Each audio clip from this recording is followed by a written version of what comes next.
기도드립니다. 말씀을 듣기 전에 우리의 손을 가슴에 얹고 믿음으로 선포하기를 원합니다. 말씀이 나를 변화시킵니다. 아멘. 이 믿음의 선포와 같이 하나님 신의 말씀이 우리의 영혼과 중심을 변화시키는 능력의 말씀이 되기를 간절히 축원합니다. 이제 벌써 오래된 영화이지만 반지의 제왕이라는 영화가 있었습니다. 악의 축인 사우론과 프로도와 건달프를 중심으로 구성된 반지 원정대가 이 평화를 위해 싸우는 모습을 잘 보여주는 영화입니다. 개인적으로는 선과 악의 대립을 가장 극명하게 보여주는 영화가 이 반지의 제왕이 아닐까 생각해 보게 됩니다.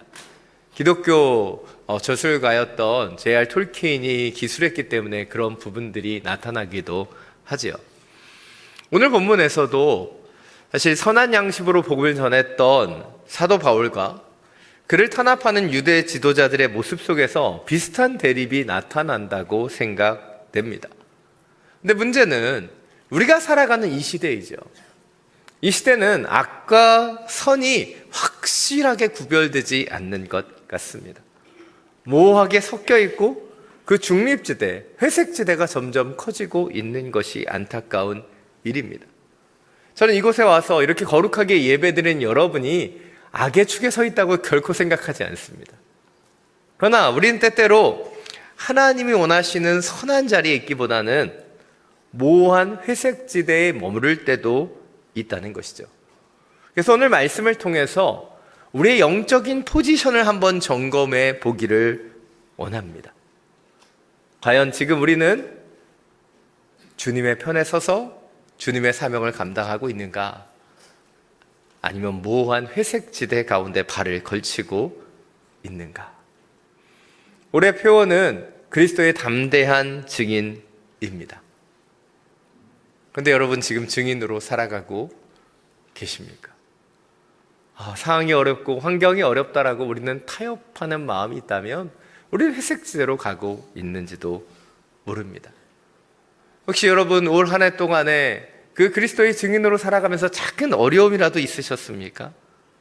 그렇지 않다면 우리는 어느새 타협의 자리에 서 있을지도 모릅니다. 세상의 공격들, 악한 사람들의 탄압에도 굴하지 않았던 사도 바울의 모습을 통해서 다시 한번 우리의 중심을, 우리의 영적인 포지션을 점검하는 하나님의 시간이 되기를 간절히 원합니다. 오늘 6절부터 9절 말씀입니다. 다시 한번 함께 읽겠습니다. 그때 바울은 모인 사람들 가운데 일부가 사두개파이고 다른 일부는 바리새파임을 알고 공회에서 크게 외쳤습니다. 내 형제들이여, 나는 바리새파 사람이며 바리새파 사람의 아들입니다.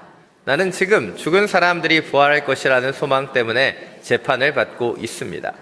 그가 이렇게 말하자 바리새파 사람들과 사두개파 사람들 사이에서 논쟁이 일어나 회중은 반으로 나뉘었습니다.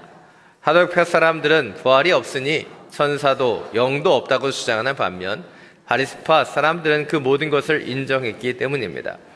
그래서 큰 소동이 일어났습니다. 바리새파 율법학자 몇 명이 일어나 격렬하게 논쟁하며 말했습니다. 우리가 보니 이 사람은 잘못이 없소.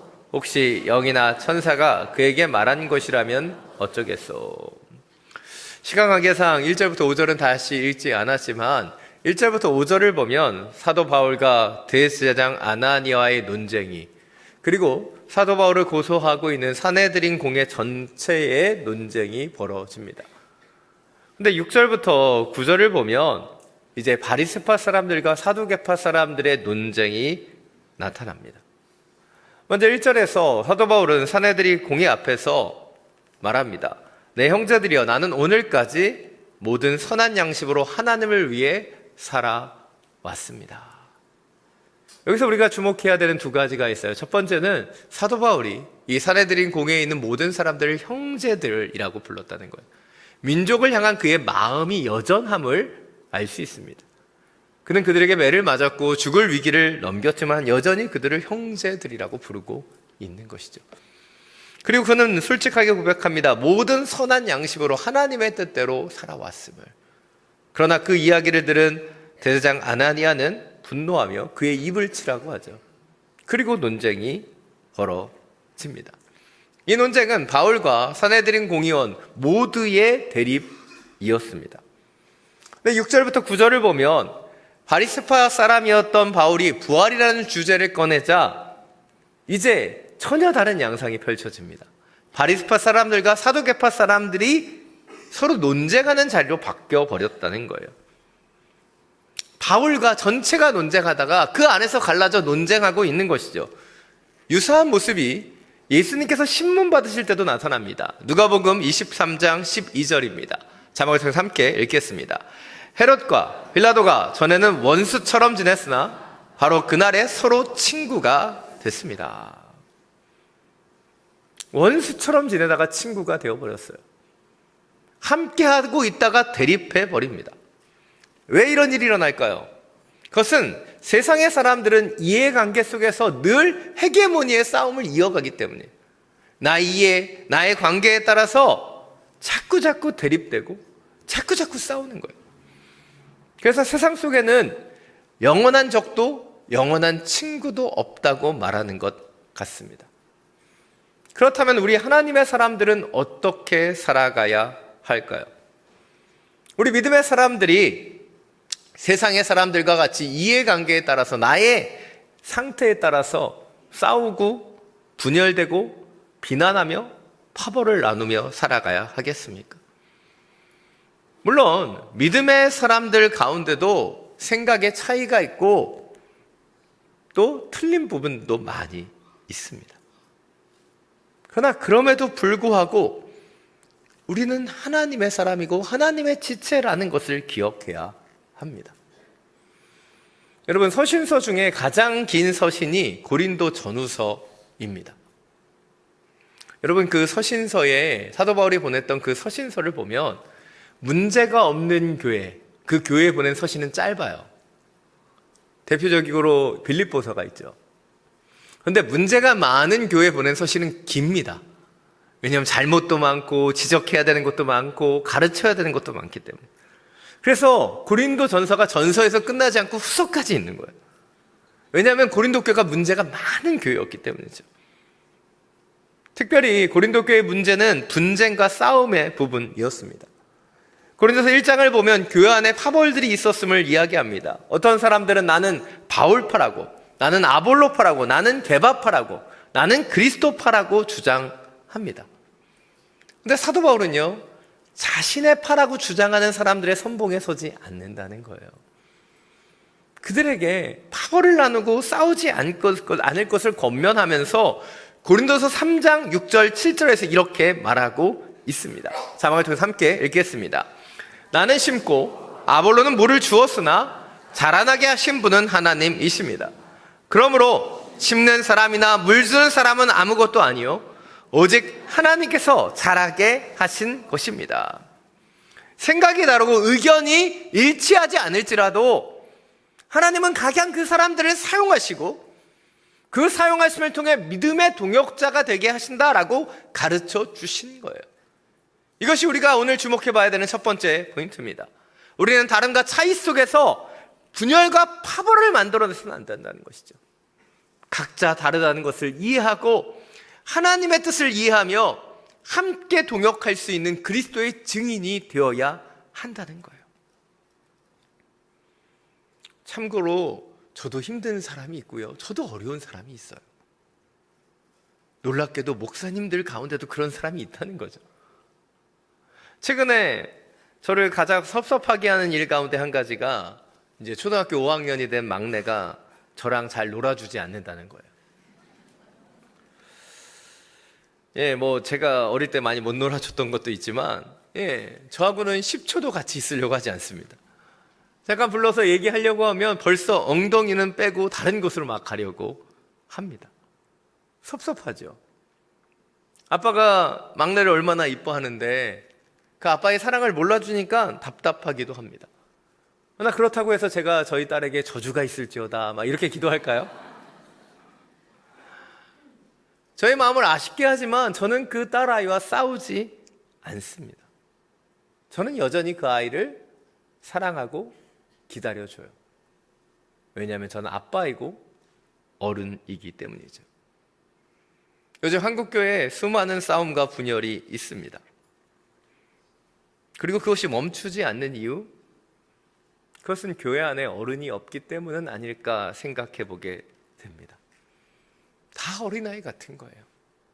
나 힘들다고, 나 아프다고 자기만 봐달라고 하는 것이죠. 어린아이들은 연약하죠. 그래서 넘어지면 울 수 있어요. 근데 멀쩡한 성인이 넘어졌다고 그 자리에서 펑펑 울게 하지 않지 않습니까?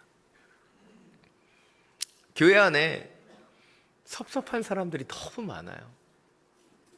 왜일까요? 그 마음에 섭섭마귀가 찾아오기 때문이죠. 근데 하나님 우리에게 원하시는 것은 여러 차이와 분열과 어려움 속에서 우리가 어떤 모습이어야 되는가, 어떤 중심으로 우리를 지켜야 할 것인가 놓치지 않기를 원하신다는 거예요. 나하고 어려운 사람도 있습니다. 여러분, 싫은 사람이 한 번에 막 사랑스러워지지 않아요. 그러나 성숙이란 무엇입니까? 그 싫은 사람을 받아들여주고 다름을 인정하는 것, 그것이 성숙이 아니겠습니까?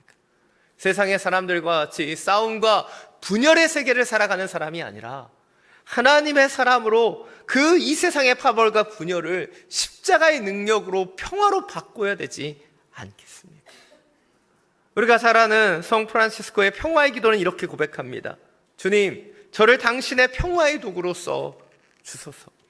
미움이 있는 곳에 사랑을, 다툼이 있는 곳에 용서를, 분열이 있는 곳에 일치를, 의혹이 있는 곳에 믿음을, 그릇됨이 있는 곳에 진리를, 절망이 있는 곳에 희망을, 어두운 곳에 빛을, 슬픔이 있는 곳에 기쁨을 가져오는 자 되게 하소서. 위로받기보다는 위로하고, 이해받기보다는 이해하며, 사랑받기보다는 사랑하게 하소서. 우리는 줌으로써 받고 용서함으로 용서받으며 자신을 버리고 죽음으로써 영생을 얻기 때문입니다. 자녀 여러분, 우리 안에 있는 모든 섭섭마귀들, 그 분열의 영들을 내어 쫓고 진정으로 주님이 원하시는 평화의 도구로 쓰임받을 수 있는 저와 여러분이 되시기를 간절히 축원합니다. 오늘 11절 말씀입니다. 다시 한번 함께 읽겠습니다. 그날 밤 주께서 바울 곁에 서서 말씀하셨습니다. 담대하여라. 내가 예루살렘에서 나에 대해 증언한 것 같이 로마에서도 나에 대해 증언해야 할 것이다. 사내들인 공회에서 고소와 논쟁이 있었던 그날 밤에 주님께서 바울에게 찾아오셔서 말씀하셨습니다. 담대하여라. 내가 예루살렘에서 나에 대해 증언한 것 같이 로마에서도 나에 대해 증언해야 할 것이다. 로마까지 그를 보내시겠다고 말씀하시는 것이죠. 사랑 여러분, 언제 예수님께서 우리를 찾아오시고 언제 우리에게 말씀하실까요? 언제 그렇게 하실까요? 예수님이 하고 싶을 때 그렇게 하시겠죠. 그러나 성경에 나타나는 여러 사건들을 종합해 보면 예수님은 우리가 잘하고 있고 우리가 아무 문제는 없을 때 찾아오시지 않아요. 가만히 둬도 잘하고 있기 때문이죠. 오늘 예수님께서 바울을 찾아오신 이유도 그날 밤 바울이 아파하고 힘들어했기 때문이에요. 아무리 바울이라고 할지라도 자신의 민족들에게 고소당하고 비난당하는 그 상황들이 결코 쉽지 않았기 때문이에요. 그는 예루살렘에 오면 환난이 있을 것이고 수모가 있을 것이라는 것도 알고 있었지만 그 공격과 이 비난이 이럴 것이라고 생각하지도 못했기 때문이에요. 그래서인지 저는 오늘 본문의 이 구절, 그날 밤 주께서 바울 곁에 서서, 그날 밤 바울 곁에 서서, 이 구절이 그렇게 따뜻하고 포근하게 느껴집니다. 주님께서 바울의 옆에 서서 그를 위로하시며 그가 나아가야 할 그 길을 알려주고 계시기 때문이죠. 그때도 우리가 세상에서 살아가면서 우리는 바울과 같은 상황 가운데 처할 때가 있습니다. 세상의 비난들, 이해할 수 없는 공격들로 혼란스러울 때가 있죠. 그때 우리는 스스로 이렇게 질문할지도 모릅니다. 과연 내가 맞는 길을 가고 있는가? 내가 바르게 행하고 있는가? 아마 그날 밤 바울도 그런 묵상을 하지 않았을까요? 그래서 주님은 바울에게 찾아오시는 것이죠. 담대하여라. 바울아, 네가 지금 힘들지? 그런데 지금 넌 맞게 가고 있어. 조금만 힘을 내면 내가 전에 말했던 대로 너는 로마로 가게 될 거야. 거기서 나를 증거하는 영광으로 쓰임받게 될 거라고 말씀해 주신 것이죠. 그렇습니다. 바울은 고난 속에서, 환난 속에서 흔들렸을지도 모릅니다. 그러나 그 흔들리는 바울을 주님께서는 그냥 두시지 않고 찾아오셔서 이 고난을 통해서 어떻게 사명이 이루어질지를 깨닫게 해 주셨다는 거예요. 이것이 오늘 두 번째 포인트입니다. 우리는 고난 속에서 우리 곁에 계시는 주님을 느낄 수 있어야 되고요, 고난을 통해서 인도하시는 하나님의 사명을 깨달을 수 있어야 되는 거예요. 근데 우리는 고난 가운데 이해할 수 없는 일들이 찾아오면 어떻게 하느냐는 것이죠. 우리 가운데 작은 어려움만 있으면 우리는 우리의 이야기를 들어줄 사람들에게 전화를 돌립니다. 그래서 하소연을 해요. 이런 일이 있었는데, 이런 어려움이 있었다고. 왜 그런 이야기를 합니까? 내 편이 되어주기를 원하는 거잖아요. 때때로 아내분들이 집에서 남편이 오면 이런 어려움들을 얘기하잖아요. 왜입니까? 내 편이 되어달라는 거잖아요. 근데 이름부터 남편인 남편들은 어떻게 합니까? 네가 잘못했네. 그래서 부부싸움 나는 거예요. 우리는 어려움 속에서 내 편을 필요로 합니다. 사람의 위로가 필요하기 때문이에요. 계속 고난이 있고 어려움이 있을 때 우리는 전화를 돌리는 거예요. 저도 때때로 그럴 때가 있고 사람의 위로도 필요하다고 생각합니다. 그러나 전화를 돌리다가도 여러분 때때로는 멈추어 기도해 보셨으면 좋겠어요. 기도해야지만 우리 옆에 서 계시는 그 주님을 볼 수 있기 때문이죠. 2012년 회복축제의 주제가 고통의 선물이었습니다. 고통의 선물. 어떻게 고통이 선물이 될 수 있을까요? 그런데 놀랍게도 이 어려운 이중적인 메시지를 담고 있는 이 주제를 정했을 때 수많은 사람들이 그 주제를 듣고 고개를 끄덕였다는 거예요. 왜입니까? 우리의 삶 속에 이 고통이 고통으로 끝나지 않고 그것을 선물로 바꾸시는 그 하나님을 우리가 경험했기 때문이죠. 자, 여러분, 우리 가운데 고난이 있습니까? 우리 가운데 환난이 있습니까? 이해할 수 없는 어려움들이 있습니까? 그 시간에도 주님은 우리와 함께하고 계십니다. 그리고 우리 가운데 있는 이 고난이 고난으로 끝나게 하지 않을 거예요. 이 고난을 통해서 주님은 또 다른 인도하심을 더하여 주시기 때문이죠. 우리는 고난 속에 우리의 시선이 굉장히 제한돼요. 우리에게 환난이, 어려움이 찾아오면 우리는 고난의 순간, 환난의 순간, 어려움의 순간이라는 그 순간, 그 점에 집착할 때가 있어요. 그런데 우리 인생을 보면요, 한 순간에서 결코 멈추지 않습니다. 그 순간순간은 점이 아니라 그 점점이 이어져서 선이 돼요. 그리고 그 선을 따라가다 보면 무엇이 나타나는 거예요? 하나님의 사명으로 이어지게 된다는 것을 우리는 깨닫게 되는 것이죠. 고통의 순간 우리는 아픕니다. 힘이 듭니다. 무너질 것 같고 힘이 들지만 그러나 그 순간에 바울에게 곁에 계셨던 주님이 우리 곁에도 계시다는 것을 놓치지 않기를 원합니다. 그리고 이 고통의 그 순간을 하나님의 사명으로 바뀌어지게 하는 것이 무엇인지를 바라볼 수 있게 되기를 간절히 축원합니다. 사도행전 23장 12절부터 15절 말씀입니다. 자막을 통해서 마지막으로 함께 읽겠습니다. 이튿날 아침 유대 사람들이 음모를 꾸미고 바울을 죽일 때까지 먹지도 마시지도 않겠다고 맹세했습니다. 40명이 넘는 남자들이 가담했습니다. 그들은 대제사장들과 장로들에게 가서 말했습니다. 우리가 바울을 죽이기 전에는 아무것도 먹지 않겠다고 굳게 맹세했습니다. 그러니 여러분과 공회는 그 사건에 대해 우리가 더 정확히 알아보고 싶다는 핑계를 대고 그 사람을 여러분 앞에 데려올 수 있도록 천부장에게 탄원해 주십시오. 그가 이곳에 도착하기 전에 죽일 수 있도록 준비해 두었습니다. 오늘 본문은 굉장히 당황스러운 상황을 우리에게 보여줍니다. 11절에서, 바로 앞에 있는 11절에서 예수님께서 담대하라 말씀하셨는데 진짜 담대해야만 되는 상황이 펼쳐지기 때문이에요. 보통 예수님이 말씀하시고 그런 사명을 주시면 뭔가 그 다음에는 착착착착 뭔가 쫙 펼쳐져야 될 것 같은데 더 암담하고 어려운 현실이 바울에게 찾아옵니다. 바울을 죽이기 전에는 먹지도 마시지도 않겠다고 맹세한 40명이 그 음모를 꾸기고 어떻게 그것을 실천할지를 다 준비하는 모습들이 나타나고 있는 거예요. 사실 이 장면을 보면서 너무 마음이 아프더라고요. 도대체 바울이 뭘 그렇게 잘못했길래 이렇게까지 그를 죽이려고 하는 사람이 있는가? 그를 죽이기 전에는 먹지도 마시지 않겠다고 그렇게 맹세하면서 사람을 죽이는 일을 결단하는 일을 어떻게 이렇게 할 수 있는가? 왜 이들이 이런 결단을 했을까요? 자신의 율법, 자신의 세계를 수호하기 위해 그들은 수단 방법을 가리지 않고 있는 거예요.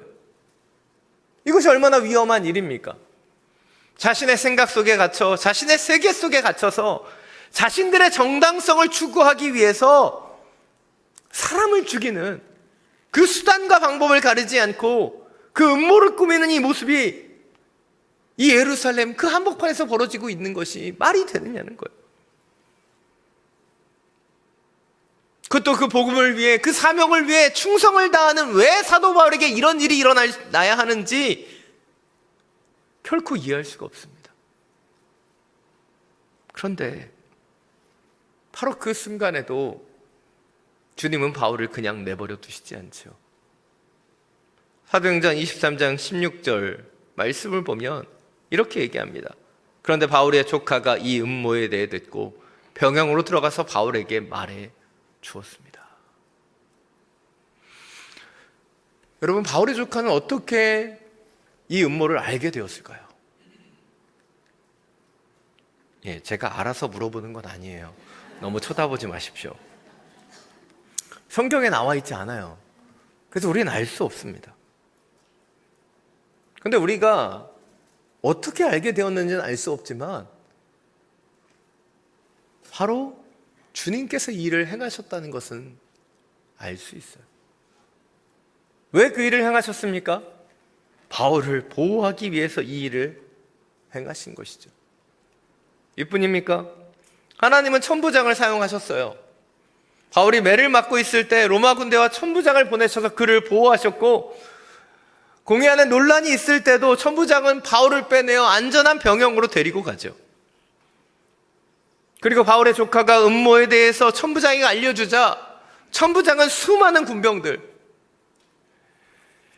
이 요새에 있었던 그 군대의 절반이라고 얘기하는 신학자들도 있습니다. 그 모든 군대를 동원시켜서 바울을 가이사랴까지 안전하게 이송시키고 있어요.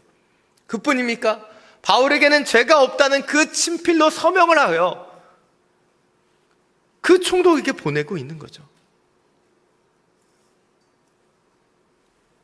왜입니까?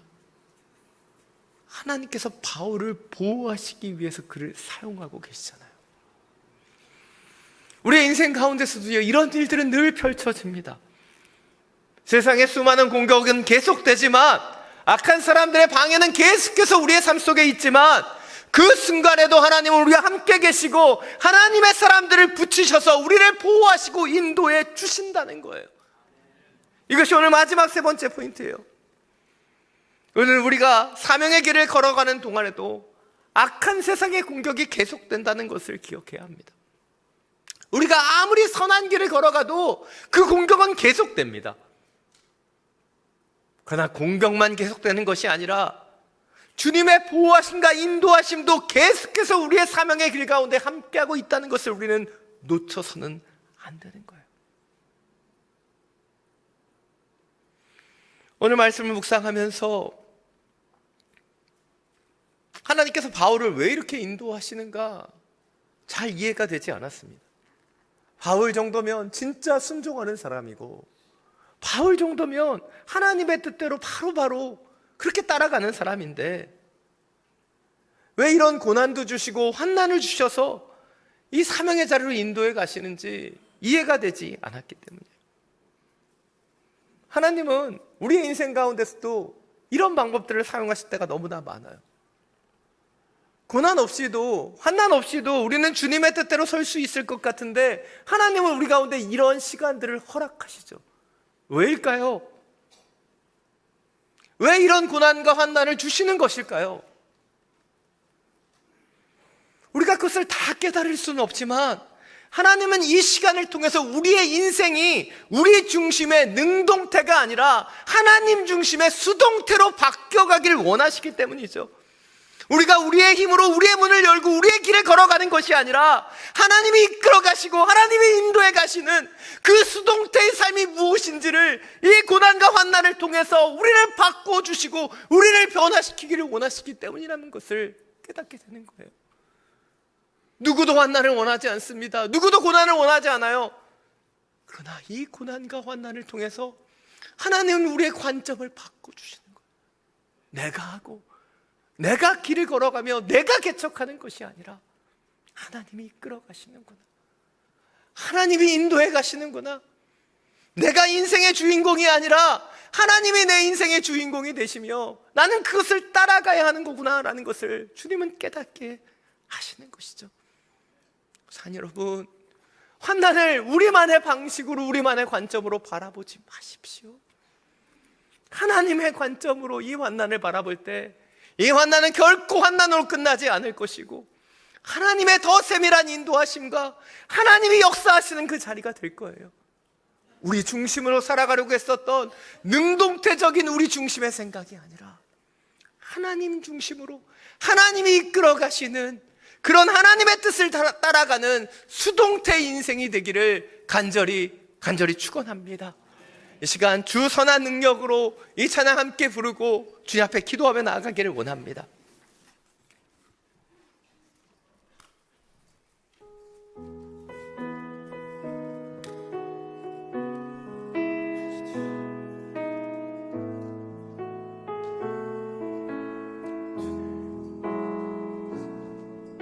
주 선한 능력으로 안으시네. 그 크신 팔로 날 붙드시네. 절망 속에도 흔들리지 않고 사랑하는 주 얼굴 구하리. 이전의 괴로움 날 애워싸고 고난의 길을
합니다. 선한 능력으로 선한 능력으로 일어서리 주만을 제아래 믿음으로 우리 고대 안에 주 오실 그날 영광의 새날을 맞이하리 선한 능력으로 선한 능력으로 일어서리 주만을 제아래 믿음으로 우리 고대 안에 주 오실 그날 승리의 새날 맞이하리. 승리의 새날을 맞이하리 승리의 새날 맞이하리. 승리의 새날을 맞이하리 승리의 새날. 승리의 새날을 맞이하리.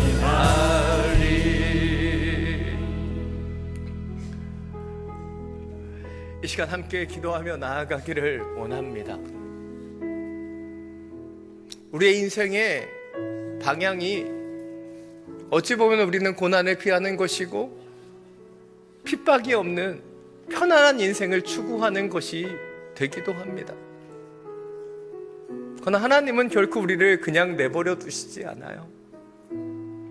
하나님은 고난을 통해서도 사명의 길로 우리를 연결하시고 아픔과 고통 속에서도 함께 하시며 하나님이 이끄시는 그 인생을 우리가 살아가기를 원하시기 때문이죠.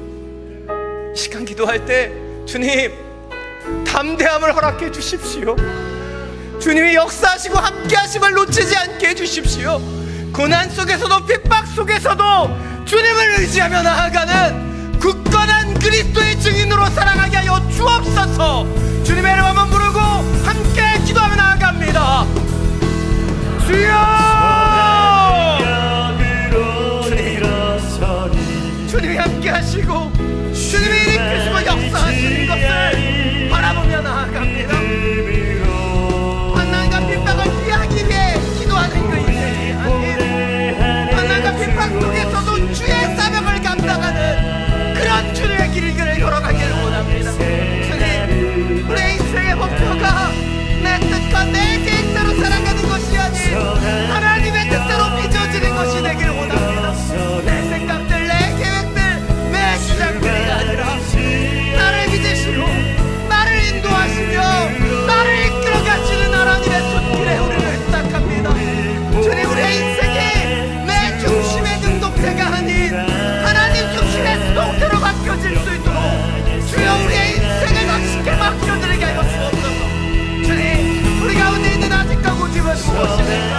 주님, 우리의 그 회색지대에 머물고 있는 타협과 연약함들은 무엇입니까?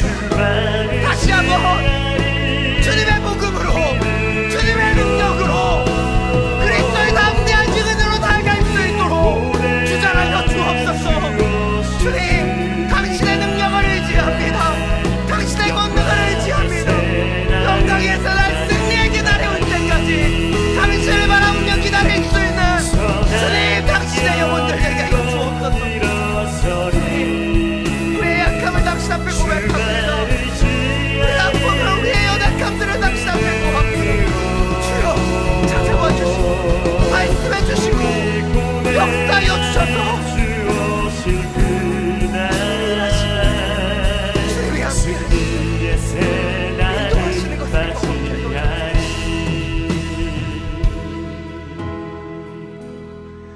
사랑이 많으신 주님, 당신의 선한 능력으로 다시 일어나기를 원합니다.